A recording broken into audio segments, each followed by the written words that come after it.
അനുഗ്രഹം എന്ന് പറയുന്നത് തന്നെ, ഓൾ ദ ബ്ലെസ്സിങ്സ്, അനുഗ്രഹം എന്ന് പറയുന്നത് തന്നെ അനുഭവിക്കാനുള്ളതാണ്.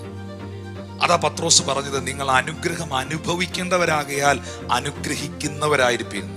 ഒന്ന് പറഞ്ഞേ, അനുഗ്രഹം അനുഭവിക്കേണ്ടവരാകയാൽ അനുഗ്രഹിക്കുന്നവരായിരിക്കും. അപ്പം അനുഗ്രഹം എന്തിനുള്ളതാ? അനുഭവിക്കാനുള്ളതാ.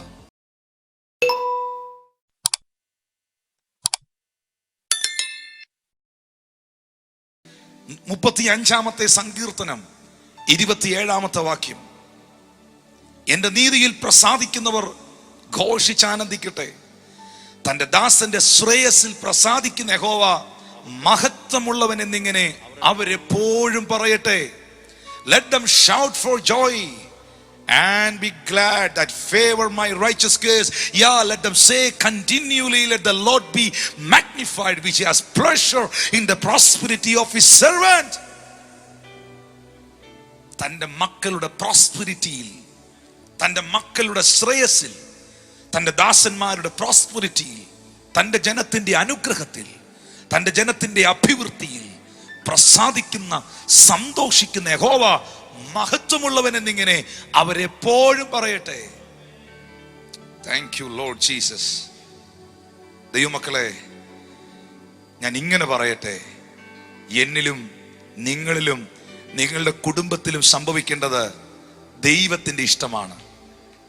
നാട്ടുകാർ ഇഷ്ടമല്ല നടക്കേണ്ടത്, അസൂയക്കാർ ഇഷ്ടമല്ല നടക്കേണ്ടത്, എന്നെ ഇഷ്ടമല്ലാത്തവന്റെ ഇഷ്ടമല്ല എന്നിലും എൻ്റെ കുടുംബത്തിലും കുഞ്ഞുങ്ങളുടെ നടക്കേണ്ടത്. എൻ്റെ ദൈവത്തിന്റെ ഇഷ്ടമാണ്, കർത്താവിന്റെ പദ്ധതി നടക്കണം.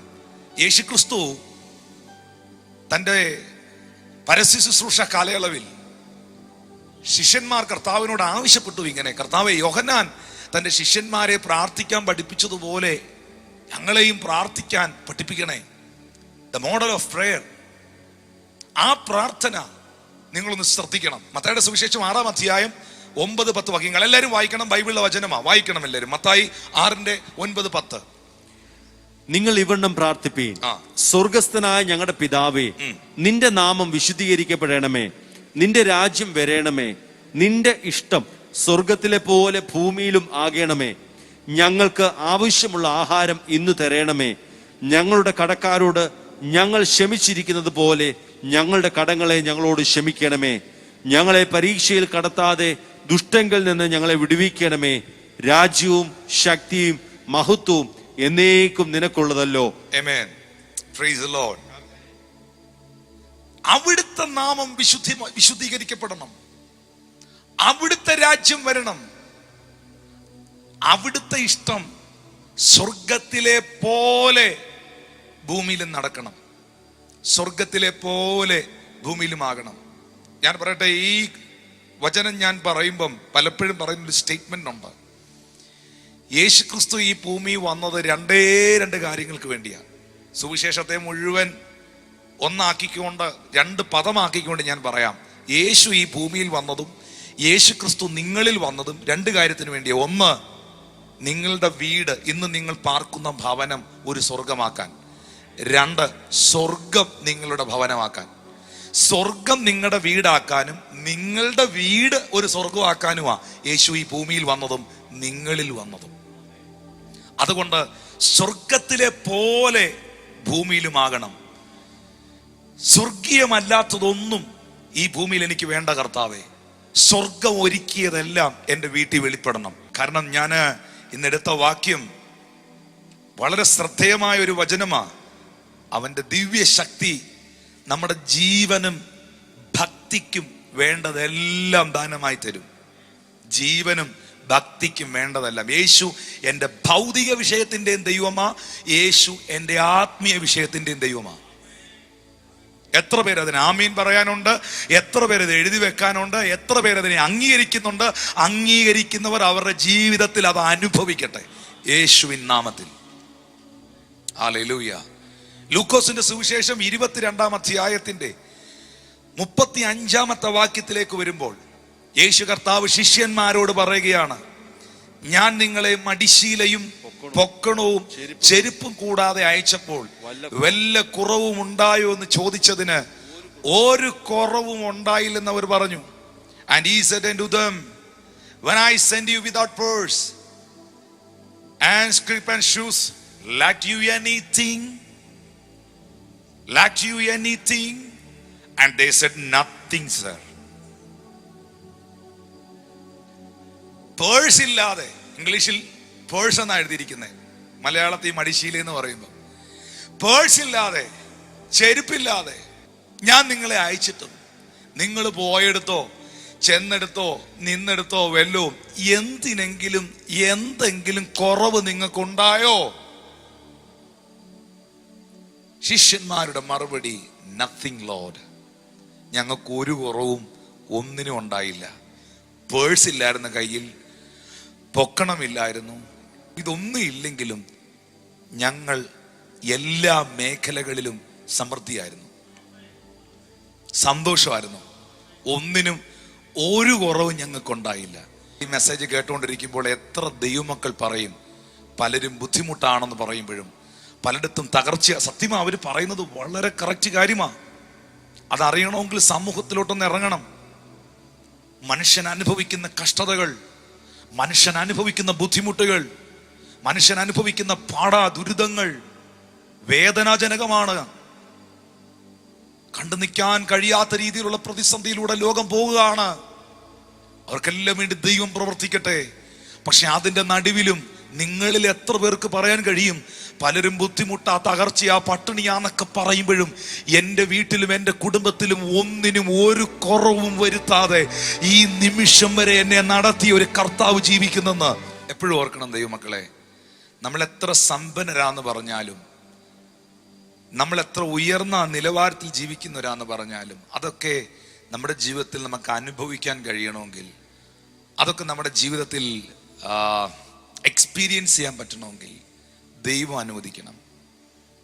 അനുഗ്രഹം എന്ന് പറയുന്നത് തന്നെ, ഓൾ ദ ബ്ലെസ്സിങ്സ്, അനുഗ്രഹം എന്ന് പറയുന്നത് തന്നെ അനുഭവിക്കാനുള്ളതാണ്.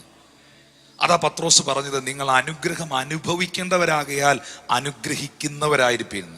ഒന്ന് പറഞ്ഞേ, അനുഗ്രഹം അനുഭവിക്കേണ്ടവരാകയാൽ അനുഗ്രഹിക്കുന്നവരായിരിക്കും.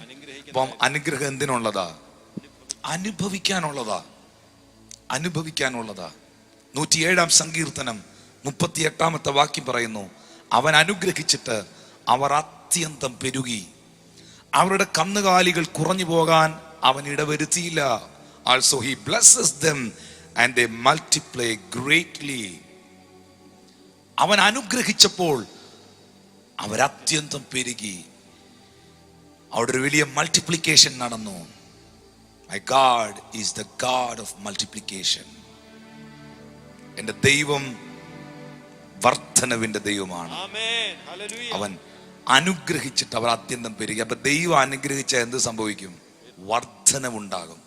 107-ാം സങ്കീർത്തനം 38-ാം വാക്യം നോക്കി, അവൻ അനുഗ്രഹിച്ചിട്ട് അവരത്യന്തം പെരുകി, വർദ്ധനവുണ്ടായി.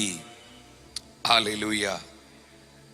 അപ്പൊ നമ്മുടെ മനസ്സിലൊരു സംശയം അല്ലെങ്കിൽ ഒരു ചിന്ത വരാൻ സാധ്യതയുള്ളത്, ഞാനും നിങ്ങളും അനുഗ്രഹിക്കപ്പെടുന്നത് ദൈവികമായ പദ്ധതിയിൽപ്പെട്ടതാണോ? ആ സംശയമാണ് ഞാൻ ആദ്യമേ ക്ലിയർ ചെയ്തത്.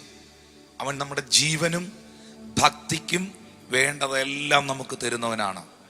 രണ്ടാമത് പറഞ്ഞു, തൻ്റെ ദാസന്മാരുടെ, തൻ്റെ മക്കളുടെ ശ്രേയസിൽ, പ്രോസ്പെരിറ്റിയിൽ അവൻ സന്തോഷിക്കുന്ന ദൈവമാണ്. എബ്രായർക്ക് എഴുതിയ ലേഖനം 6-ാം അധ്യായം 13, 14, 15 വാക്യങ്ങൾ ശ്രദ്ധിക്കാം. ദൈവം അബ്രഹാമിനോട് വാഗ്ദത്തം ചെയ്യുമ്പോൾ തന്നേക്കാൾ വലിയവനെയും കൊണ്ട് സത്യം ചെയ്യുവാൻ ഇല്ലാഞ്ഞിട്ട് തന്നെ കൊണ്ട് തന്നെ സത്യം ചെയ്തു. എന്നാ വായിച്ച പാസ്റ്ററെ? ഞാൻ നിന്നെ അനുഗ്രഹിക്കുകയും നിന്നെ വർദ്ധിപ്പിക്കുകയും ചെയ്യുമെന്ന് അരുളി ചെയ്തു.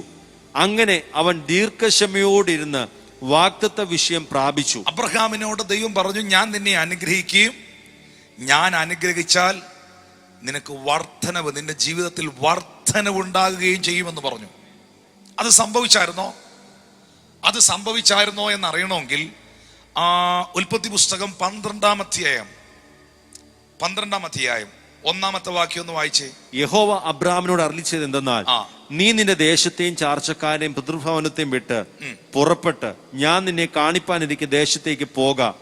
ഞാൻ നിന്നെ വലിയൊരു ജാതിയാക്കും, നിന്നെ അനുഗ്രഹിച്ച് നിന്റെ പേര് വലുതാക്കും. നിന്നെ അനുഗ്രഹിച്ച് ഞാൻ നിന്റെ പേർ വലുതാക്കും. ദൈവം അനുഗ്രഹിച്ചാൽ വലുതാവും. ഹല്ലേലൂയ.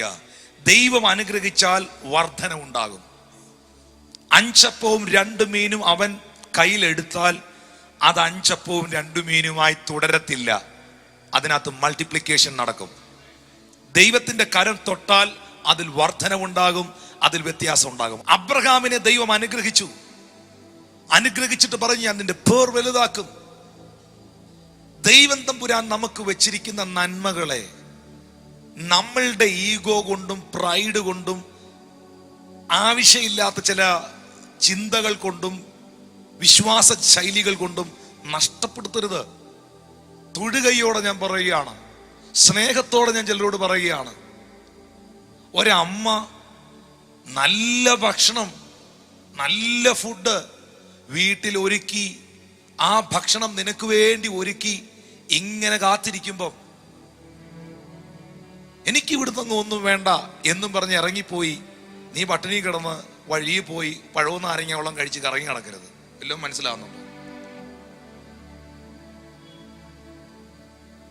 ഞാനിതൊന്നും വിശ്വസിക്കുന്നില്ല, വിശ്വസിക്കരുത്. ഇതാ പിശാചിന്റെ ആഗ്രഹം, നീ ഇത് വിശ്വസിക്കരുത്. നീ ഇത് വിശ്വസിക്കാതിരുന്നാൽ മാത്രമേ പിശാചിന്റെ ഐറ്റമായ തകർച്ചയും പരാജയവും ദാരിദ്ര്യവും കൊണ്ട് നിന്നെ തകർക്കാൻ പറ്റുള്ളൂ. നീ ഇതെപ്പോൾ വിശ്വസിക്കുന്നോ ആ നിമിഷം മുതൽ ഈ വചനം നിന്റേതായി മാറും. ഈ വാഗ്ദത്തത്തിൽ ജീവിക്കാൻ തുടങ്ങും.